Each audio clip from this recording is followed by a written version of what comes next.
మకర రాశి వారికి ఈ వారం అంత సానుకూల పరిస్థితులు గోచరించడం లేదు. వ్యయాధిపతి తృతీయాధిపతి అయిన గురువు 6ంట కంబస్ట్ అయ్యారు. షష్టమాధిపతి బుధుడు సప్తమంలో ఉన్నారు. అష్టమంలో కుజకేతువులు. ఆరోగ్యరీత్యా కొన్ని జాగ్రత్తలు తీసుకోవాలి. ఉద్యోగరీత్యా కూడా కొన్ని జాగ్రత్తలు తీసుకోవాలి. వ్యాపారం అంతంత మాత్రంగా ఉంటుంది. కన్స్ట్రక్షన్ ఫీల్డ్లో ఉన్న వారికి, రియల్ ఎస్టేట్ రంగంలో ఉన్న వారికి, వైద్య వృత్తులు ఉన్న వారికి కొన్ని ఇబ్బందులు అనేవి ఏర్పడతాయి. జిఎస్టీ పరంగా, ఇన్కమ్ ట్యాక్స్ పరంగా కొన్ని ఇబ్బందులు ఉండే అవకాశం గోచరిస్తోంది. జాగ్రత్త వహించండి. సరైన టైంలో జిఎస్టీ ఫైలింగ్ చేయడం కూడా చెప్పదగిన సూచన. అదేవిధంగా రాజకీయ రంగంలో ఉన్నవారికి అంత అనుకూలంగా లేదు. రావాల్సిన బెనిఫిట్స్ రాకపోగా కొన్న చేదు అనుభవాలు చోటు చేసుకునే అవకాశం గోచరిస్తోంది. జాగ్రత్త వహించాలి. అదేవిధంగా వివాహం కాని వారికి వివాహ విషయంలో కొంత జాప్యం జరుగుతుంది. అయితే మంచి సంబంధం కుదురుతుంది. సంతానం కోసం ఎదురుస్తున్న వారికి మంచి సంతానం యోగ్యత ఉంది.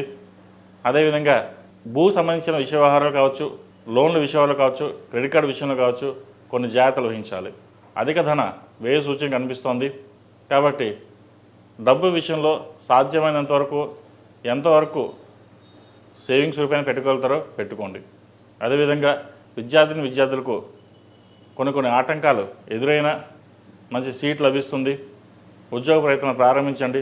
విదేశాల్లో ఉన్న వారికి H1B విషయంలో కొంచెం జాప్యం జరిగిన వారికి వీసా వచ్చే అవకాశం గోచరిస్తోంది.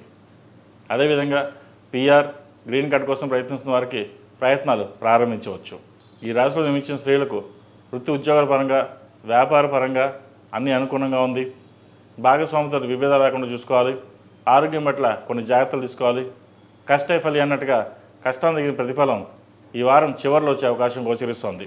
ప్రతిరోజు ప్రతినిత్యం 6వ కుంకుమతోటి అమ్మవారిని పూజించండి. మంచి ఫలితాలు సంప్రాప్తిస్తాయి. అదేవిధంగా భూ సంబంధించిన వ్యవహారాలు కావచ్చు, ఎడ్యుకేషనల్ ఇన్స్టిట్యూట్స్ కావచ్చు, మెడికల్స్ కావచ్చు, చిరు వ్యాపారస్తులు, కూరగాయల వ్యాపారస్తులు, డాక్టర్స్ కావచ్చు, అలాగే సినీ పరిశ్రమలో ఉన్న వాళ్ళకి కొన్ని చేదు అనుభవాలు వచ్చే అవకాశం గోచరిస్తోంది. వాటి విషయంలో కొంచెం జాగ్రత్తలు తీసుకోండి. ఈ రాశివారు ప్రతిరోజు ప్రతినిత్యం అరటినార ఒత్తులతో దీపారాధన చేయండి.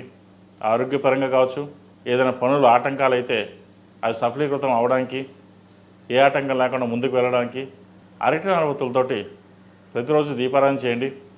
నువ్వుల నూనె పోసి దీపారాధన చేయడం శ్రేష్టం. మంచి ఫలితాలు సంప్రాప్తిస్తాయి. ఈ రాశిలో జన్మించిన వారికి కలిసి వచ్చే సంఖ్య 3, కలిసి వచ్చే రంగు తెలుపు. ఏదైనా పని మీద బయటకు వెళ్ళేటప్పుడు బుధవారం కానీ శనివారం అడిగిన వెళ్ళండి. మంచి ఫలితాలు సంప్రాప్తిస్తాయి.